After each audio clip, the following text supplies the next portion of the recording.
The Reigate Squires by Arthur Conan Doyle. Narrated by Peter Silverleaf. It was some time before the health of my friend Mr. Sherlock Holmes recovered from the strain caused by his immense exertions in the spring of '87. The whole question of the Netherlands-Sumatra Company and of the colossal schemes of Baron Malpotus are too recent in the minds of the public and are too intimately concerned with politics and finance to be fitting subjects for this series of sketches. They led, however, in an indirect fashion to a singular and complex problem which gave my friend an opportunity of demonstrating the value of a fresh weapon among the many with which he waged his lifelong battle against crime. On referring to my notes, I see that it was upon the 14th of April that I received a telegram from Lyon, which informed me that Holmes was lying ill in the Hotel Dulon. Within 24 hours I was in his sick room and was relieved to find that there was nothing formidable in his symptoms. Even his iron constitution, however, had broken down under the strain of an investigation which had extended over 2 months, during which period he had never worked less than 15 hours a day, and had, more than once, as he assured me, kept his task for 5 days at a stretch. Even the triumphant issue of his labours could not save him from a reaction after so terrible an exertion, and at a time when Europe was ringing with his name, and when his room was literally ankle-deep with congratulatory telegrams, I found him a prey to the blackest depression. Even the knowledge that he had succeeded where the police of 3 countries had failed, and that he had outmanoeuvred at every point the most accomplished swindler in Europe, was insufficient to rouse him from his nervous prostration.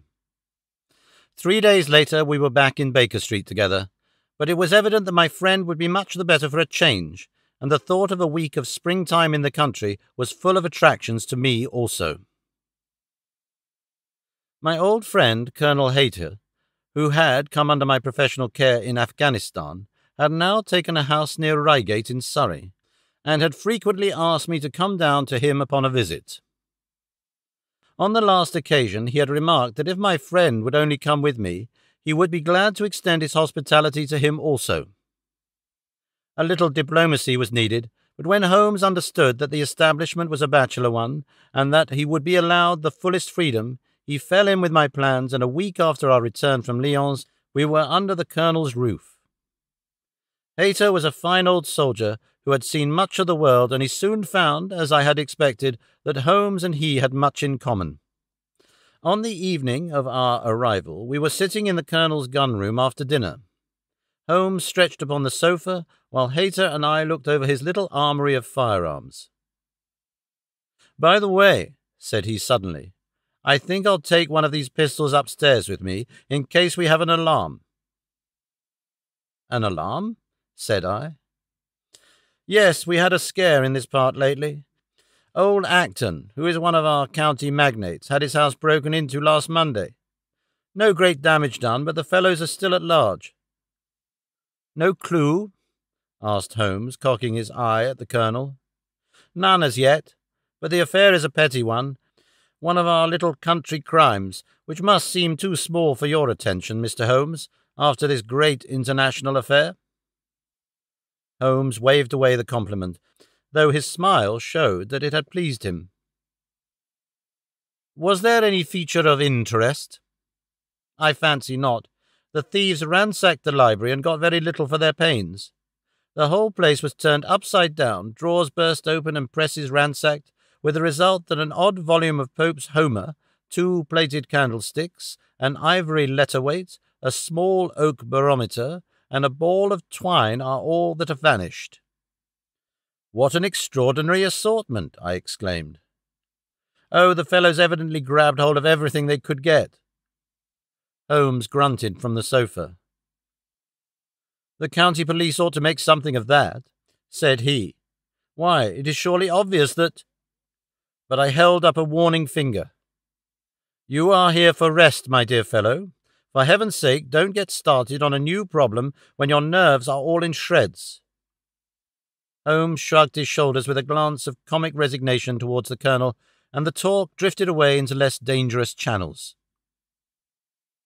It was destined, however, that all my professional caution should be wasted, for next morning the problem obtruded itself upon us in such a way that it was impossible to ignore it, and our country visit took a turn which neither of us could have anticipated.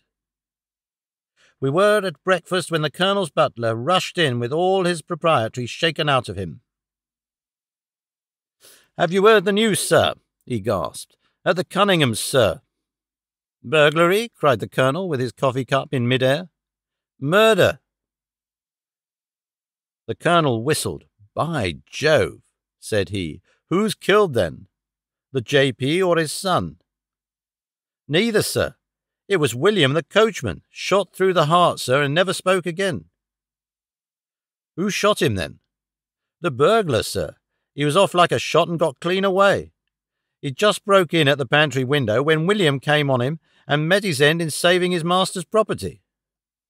"What time?" "It was last night, sir, somewhere about 12. "Ah, then we'll step over afterwards," said the Colonel coolly, settling down to his breakfast again. "It's a baddish business," he added when the butler had gone. "He's our leading man about here, is old Cunningham, and a very decent fellow too. He'll be cut up over this, for the man has been in his service for years and was a good servant. It's evidently the same villains who broke into Acton's." "And stole that very singular collection," said Holmes, thoughtfully. "Precisely. It may prove the simplest of matter in the world, but all the same, at first glance, this is just a little curious, is it not? A gang of burglars acting in the country might be expected to vary the scene of their operations, and not to crack 2 cribs in the same district within a few days. When you spoke last night of taking precautions, I remember that it passed through my mind that this was probably the last parish in England to which the thief or thieves would be likely to turn their attention, which shows that I have still much to learn." "I fancy that it's some local practitioner," said the Colonel.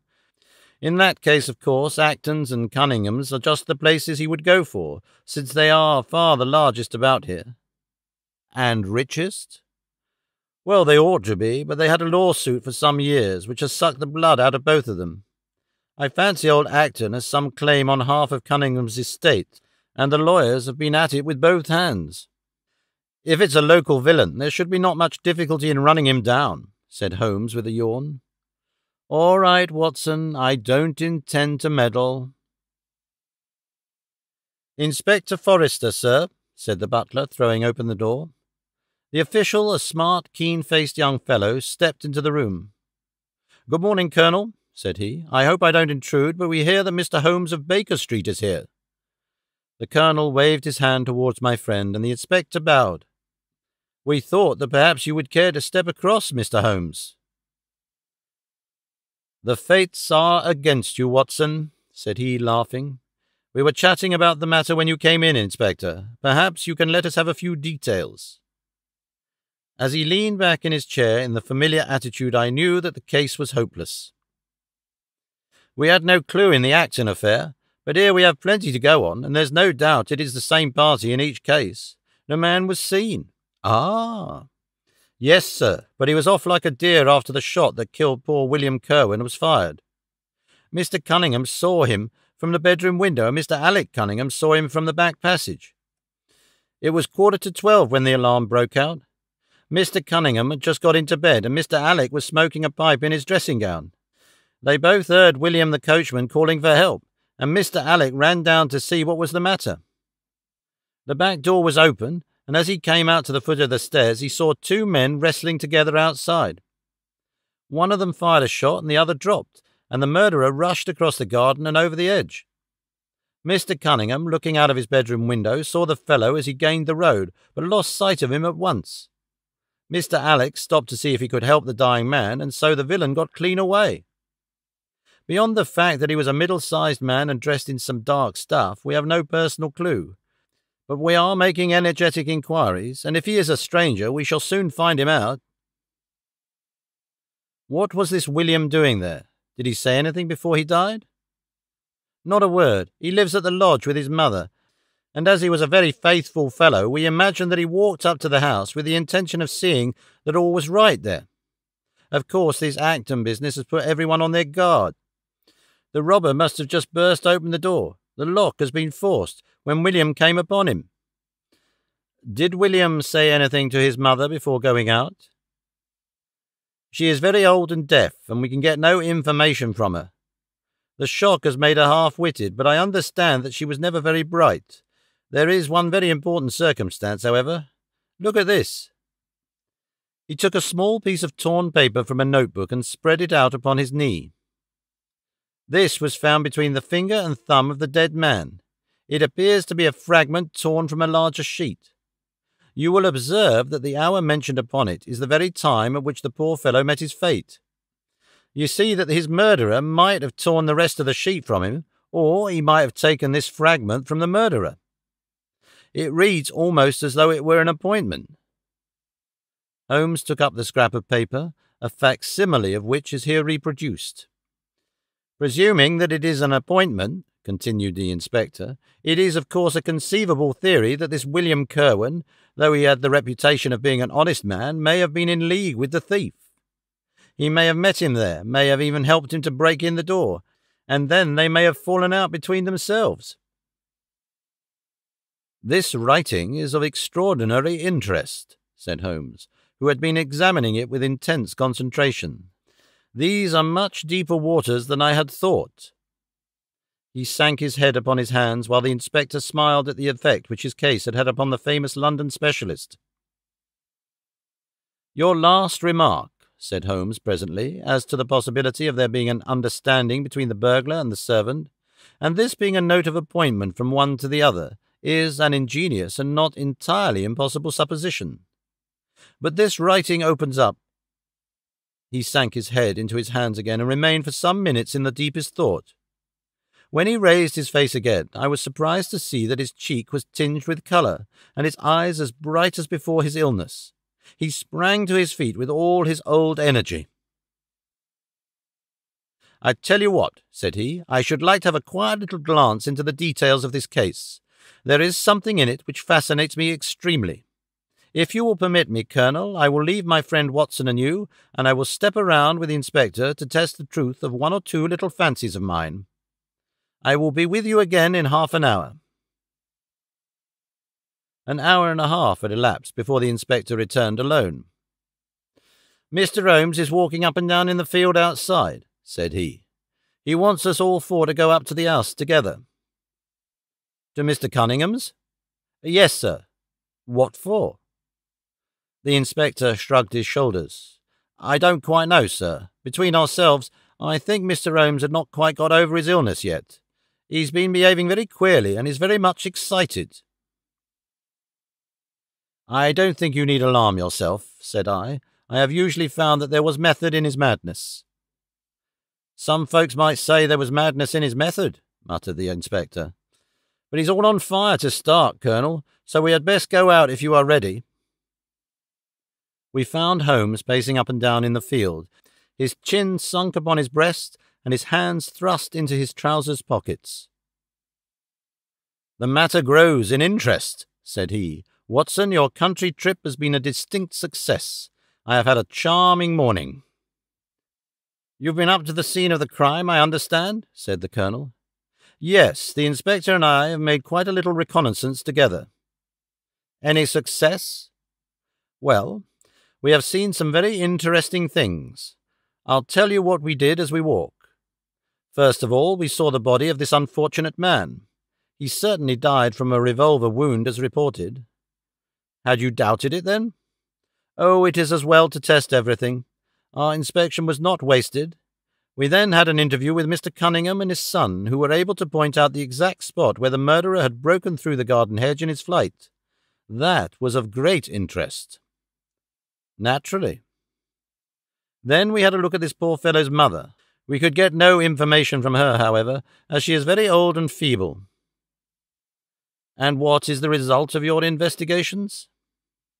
"The conviction that the crime is a very peculiar one. Perhaps our visit may now do something to make it less obscure.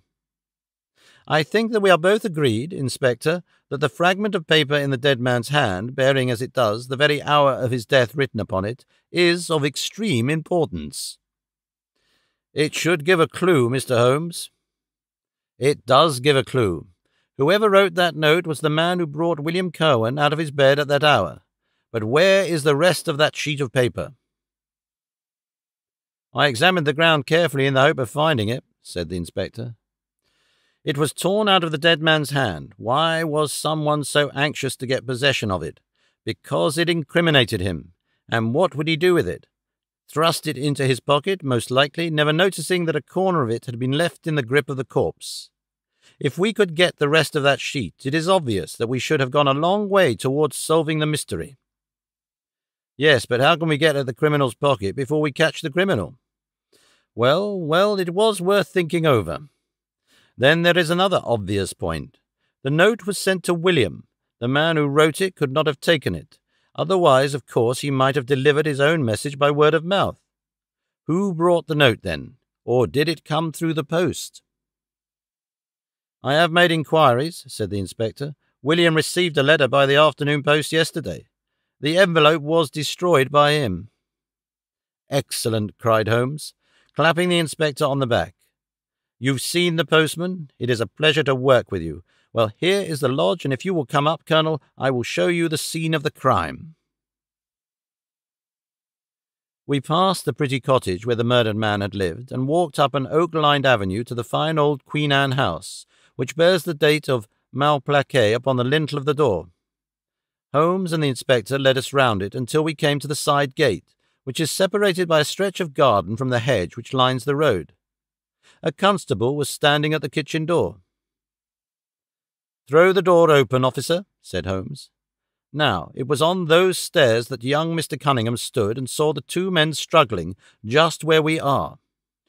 Old Mr. Cunningham was at that window, the second on the left, and he saw the fellow get away just to the left of that bush. Then Mr. Alec ran out and knelt beside the wounded man. The ground is very hard, you see, and there are no marks to guide us. As he spoke, two men came down the garden path from round the angle of the house. The one was an elderly man with a strong, deep-lined, heavy-eyed face. The other, a dashing young fellow whose bright, smiling expression and showy dress were in strange contrast with the business which had brought us there. "Still at it, then?" said he to Holmes. "I thought you Londoners were never at fault. You don't seem to be so very quick after all." "Ah, you must give us a little time," said Holmes good-humouredly. "You'll want it," said young Alec Cunningham. "Why, I don't see that we have any clue at all." "There's only one," answered the inspector. "We thought that if we could only find—" "Good heavens, Mr. Holmes, what is the matter?" My poor friend's face had suddenly assumed the most dreadful expression. His eyes rolled upwards, his features writhed in agony, and with a suppressed groan he dropped on his face upon the ground. Horrified at the suddenness and severity of the attack, we carried him into the kitchen, where he lay back in a large chair and breathed heavily for some minutes. Finally, with a shamefaced apology for his weakness, he rose once more. "Watson will tell you that I have only just recovered from a severe illness," he explained. "I am liable to these sudden nervous attacks." "Shall I send you home in my trap?" asked old Cunningham. "Well, since I am here, there is one point on which I should like to feel sure. We can very easily verify it." "What was it?" "Well, it seems to me that it is just possible that the arrival of this poor fellow William was not before but after the entrance of the burglar into the house. You appear to take it for granted that, although the door was forced, the robber never got in." "I fancy that is quite obvious," said Mr. Cunningham gravely. "Why, my son Alec had not yet gone to bed, and he would certainly have heard anyone moving about." "Where was he sitting?" "I was smoking in my dressing-room." "Which window is that?" "The last on the left, next to my father's." "Both of your lamps were lit, of course?" "Undoubtedly." "There are some very singular points here," said Holmes, smiling. "Is it not extraordinary that a burglar, and a burglar who had some previous experience, should deliberately break into a house at a time when he could see from the lights that two of the family were still afoot?" "He must have been a cool hand." "Well, of course, if the case were not an odd one, we should not have been driven to ask you for an explanation," said young Mr. Alec. But as to your ideas that the man had robbed the house before William tackled him, I think it a most absurd notion. Wouldn't we have found the place disarranged and missed the things which he had taken?" "It depends on what the things were," said Holmes. "You must remember that we are dealing with a burglar who is a very peculiar fellow and who appears to work on lines of his own. Look, for example, at the queer lot of things which he took from Acton's. What was it? A ball of string, a letter weight, and I don't know what other odds and ends." "Well, we are quite in your hands, Mr. Holmes," said old Cunningham. "Anything which you or the inspector may suggest will most certainly be done." "In the first place," said Holmes, "I should like you to offer a reward, coming from yourself, for the officials may take a little time before they would agree upon the sum, and these things cannot be done too promptly. I have jotted down the form here, if you would not mind signing it. £50 was quite enough, I thought."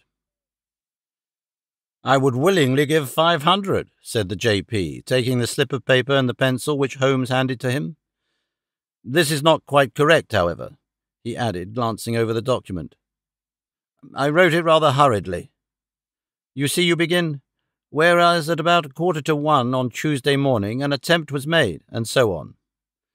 It was at 11:45, as a matter of fact."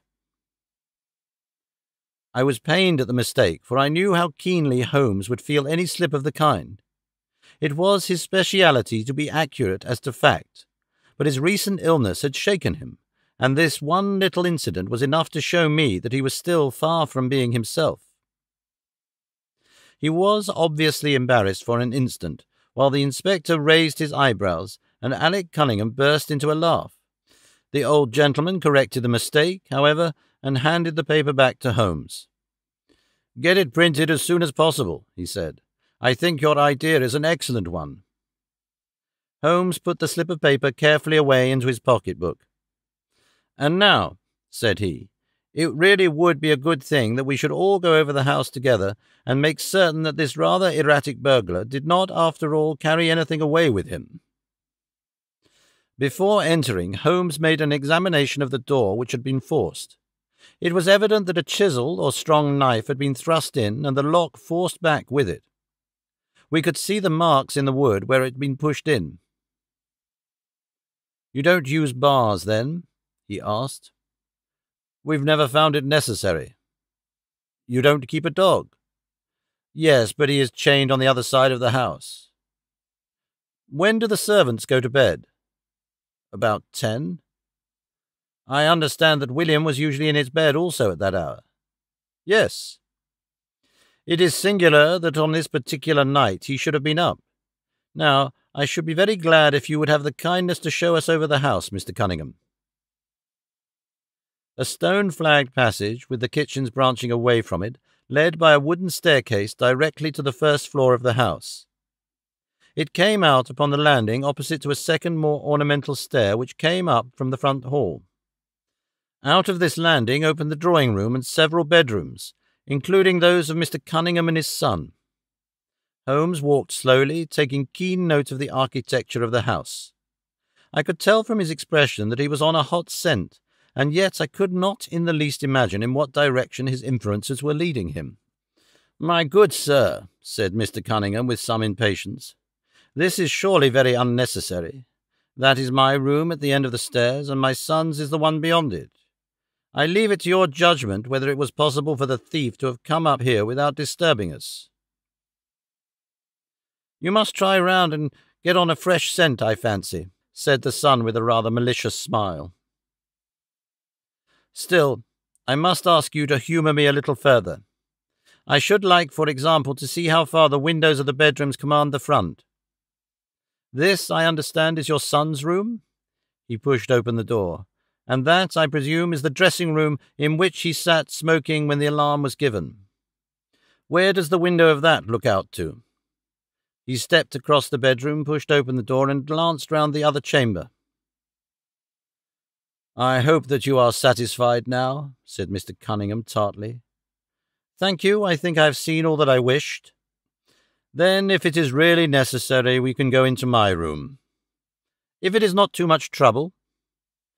The JP shrugged his shoulders and led the way into his own chamber, which was a plainly furnished and commonplace room.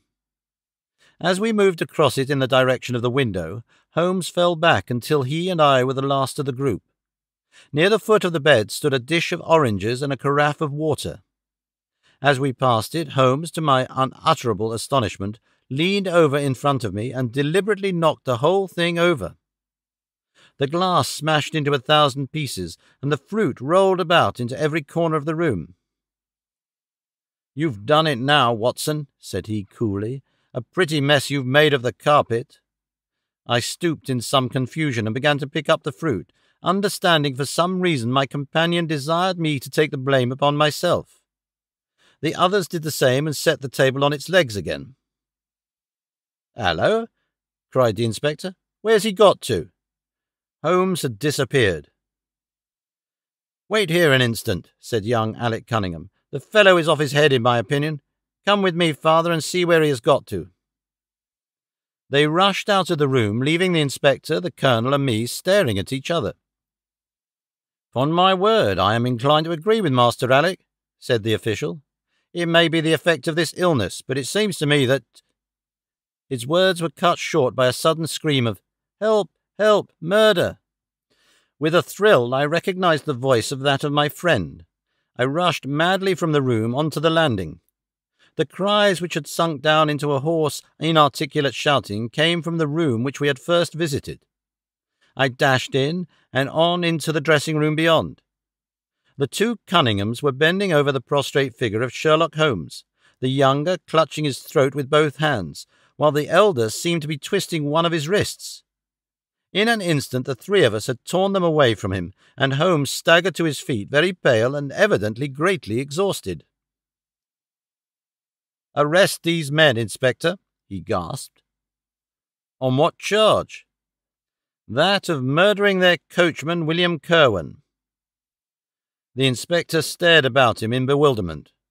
"Oh, come now, Mr. Holmes," said he at last. "I'm sure you don't really mean to." "Tut, man, look at their faces," cried Holmes curtly. Never certainly have I seen a plainer confession of guilt upon human countenances. The older man seemed numbed and dazed, with a heavy, sullen expression upon his strongly marked face. The son, on the other hand, had dropped all that jaunty, dashing style which had characterized him, and the ferocity of a dangerous wild beast gleamed in his dark eyes and distorted his handsome features. The inspector said nothing, but stepping to the door, he blew his whistle. Two of his constables came at the call. "I have no alternative, Mr. Cunningham," said he. "I trust that this may all prove to be an absurd mistake, but you can see that— would you? Drop it." He struck out with his hand, and a revolver which the younger man was in the act of cocking clattered down upon the floor. "Keep that," said Holmes, quietly putting his foot upon it. "You will find it useful at the trial. But this is what we really wanted." He held up a little crumpled piece of paper. "The remainder of the sheet," cried the inspector. "Precisely. And where was it?" "Where I was sure it must be. I'll make the whole matter clear to you presently. I think, Colonel, that you and Watson might return now, and I will be with you again in an hour at the furthest. The inspector and I must have a word with the prisoners, but you will certainly see me back at luncheon time." Sherlock Holmes was as good as his word. For about 1 o'clock he rejoined us in the Colonel's smoking room. He was accompanied by a little elderly gentleman who was introduced to me as the Mr. Acton whose house had been the scene of the original burglary. "I wished Mr. Acton to be present while I demonstrated this small matter to you," said Holmes, "for it is natural that he should take a keen interest in the details. I am afraid, my dear Colonel, that you must regret the hour that you took in such a stormy petrel as I am." "On the contrary," answered the Colonel warmly, "I consider it the greatest privilege to have been permitted to study your methods of working. I confess that they quite surpass my expectations, and that I am utterly unable to account for your result. I have not yet seen the vestige of a clue." I am afraid that my explanation may disillusionize you, but it has always been my habit to hide none of my methods, either from my friend Watson or from anyone who might take an intelligent interest in them. But first, as I am rather shaken by the knocking about which I had in the dressing-room, I think that I shall help myself to a dash of your brandy, Colonel. My strength has been rather tried of late. I trust that you had no more of those nervous attacks. Sherlock Holmes laughed heartily. "We will come to that in its turn," said he. "I will lay an account of the case before you in its due order, showing you the various points which guided me in my decision. Pray interrupt me if there is any inference which is not perfectly clear to you. It is of the highest importance in the art of detection to be able to recognize, out of a number of facts, which are incidental and which are vital. Otherwise your energy and attention must be dissipated instead of being concentrated.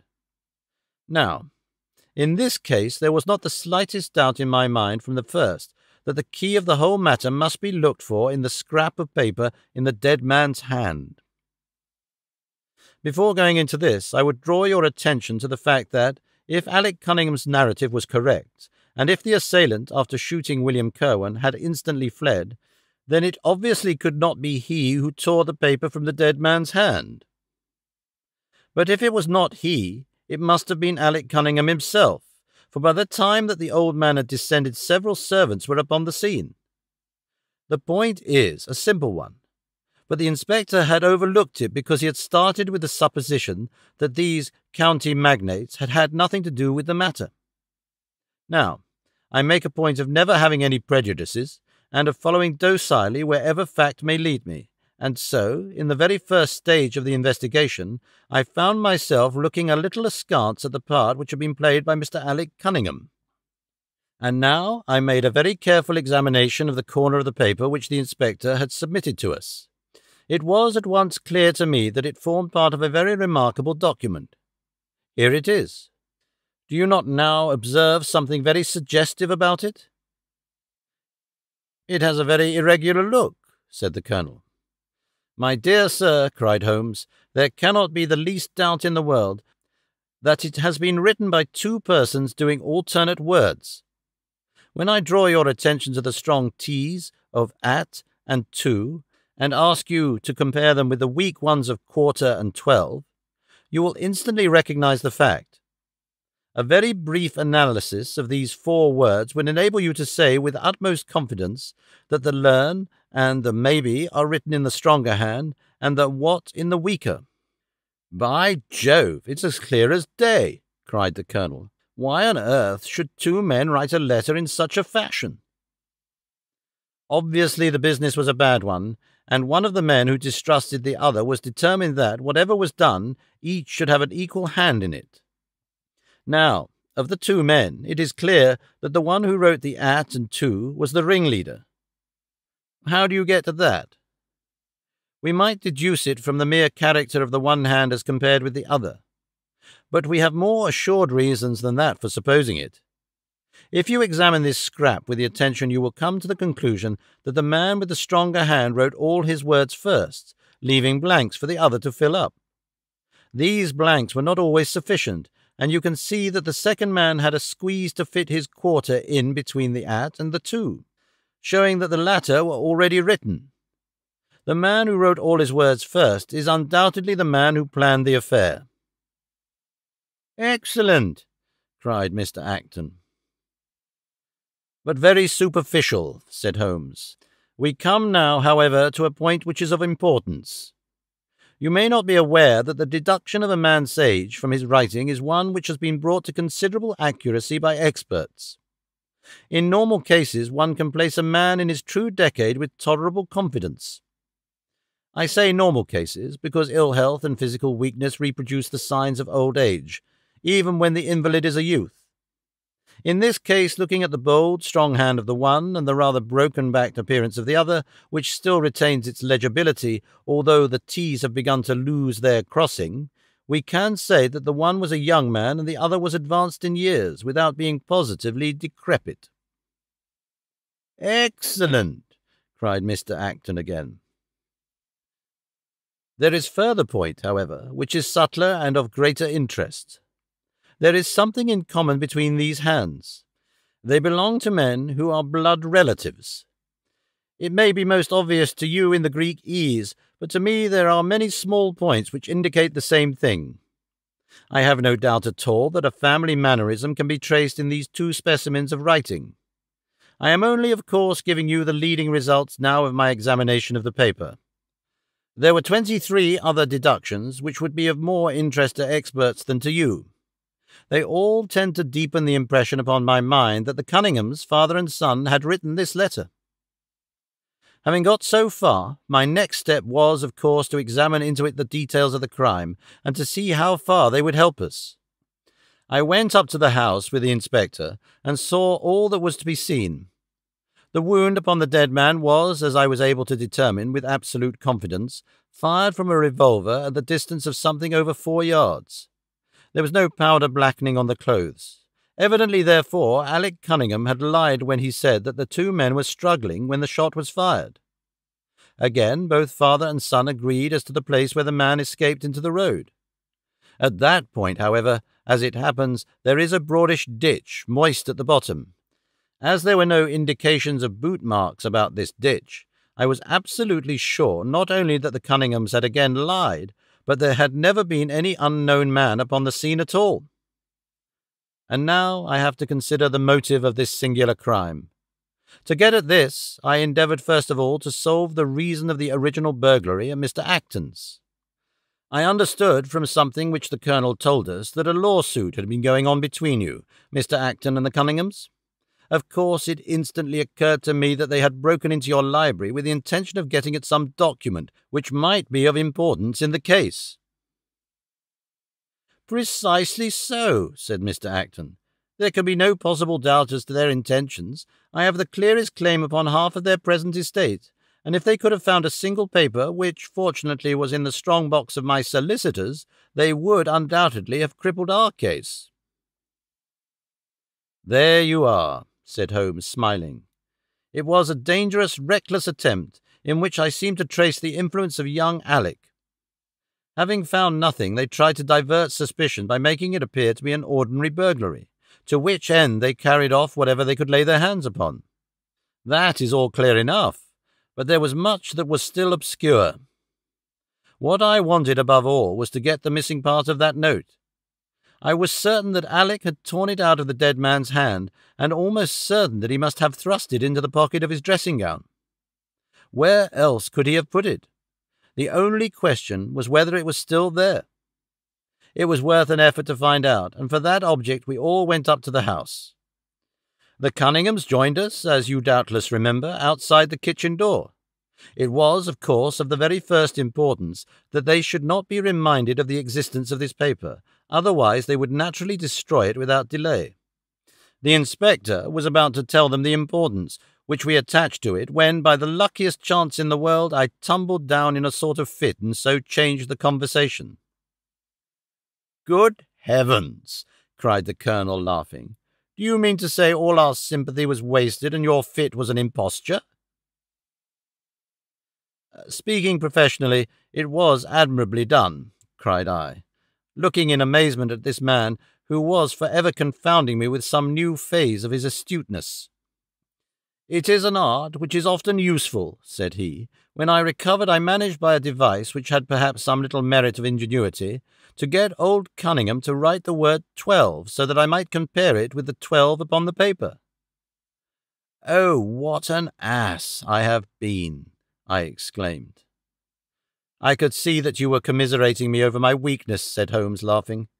"I was sorry to cause you the sympathetic pain which I know that you felt." We then went upstairs together, and having entered the room and seen the dressing-gown hanging up behind the door, I contrived by upsetting a table to engage their attention for the moment, and slipped back to examine the pockets. I had hardly got the paper, however, which was, as I had expected, in one of them, when the two Cunninghams were on me, and would, I verily believe, have murdered me then and there but for your prompt and friendly aid. As it is, I feel that young man's grip upon my throat now, and the father has twisted my wrist round in the effort to get the paper out of my hand. They saw that I must know all about it, you see, and the sudden change from absolute security to complete despair made them perfectly desperate. I had a little talk with old Cunningham afterwards as to the motive of the crime. He was tractable enough, though his son was a perfect demon, ready to blow out his own or anybody else's brains if he could have got to his revolver. When Cunningham saw that the case against him was so strong, he lost all heart and made a clean breast of everything. It seems that William had secretly followed his two masters on the night when they made their raid upon Mr. Acton's, and having thus got them into his power, proceeded, under threats of exposure, to levy blackmail upon them. Mr. Alec, however, was a dangerous man to play games of that sort with. It was a stroke of positive genius on his part, to see in the burglary scare which was convulsing the countryside an opportunity of plausibly getting rid of the man whom he feared. William was decoyed up and shot, and had they only got the whole of the note and paid a little more attention to detail in the accessories, it is very possible that suspicion might never have been aroused. "And the note?" I asked.